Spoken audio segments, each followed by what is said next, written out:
Truxxx spacer kit. Nothing else available. No coilovers, no springs. Just a spacer kit that's available. This is my 2019 Honda Pilot EXL. I already installed the front lift.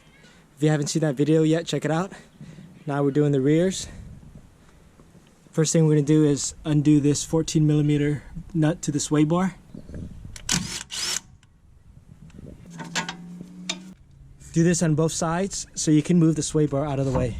Using a 19mm, loosen the lower control arm bolt that ties to the subframe.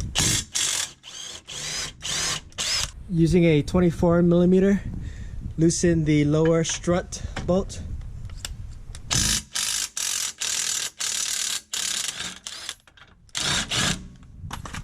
Remove this bolt and that bolt. Loosen the 3 upper strut bolts with a 14mm.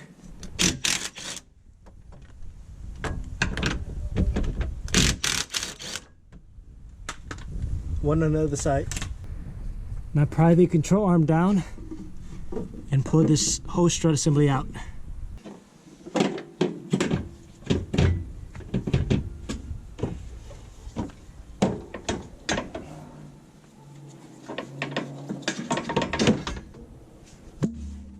This points to the front of the car, but once you put the Truxxx spacer on it, you're gonna have to rotate the whole assembly 180. And because this area is really close,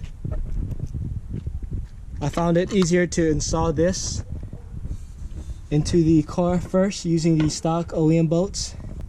You're gonna have to angle the oleum bolts because this lip right here kind of blocks it. So once you do that, then you gotta tighten each one slowly. Now reinstall the strut. Make sure you line the holes right here with the studs on the spacer. Now install the 3 15mm nuts provided by Truxxx into their studs. The nuts are loosely installed. Now you're gonna line up the bottom strut to the control arm. Use a pry bar or jack, move things around, get that hole lined up. And then use a small jack this up and put this bolt back on, but don't tighten it yet. This bolt is lightly in, this one is too. Now we're gonna reattach the sway bar end links.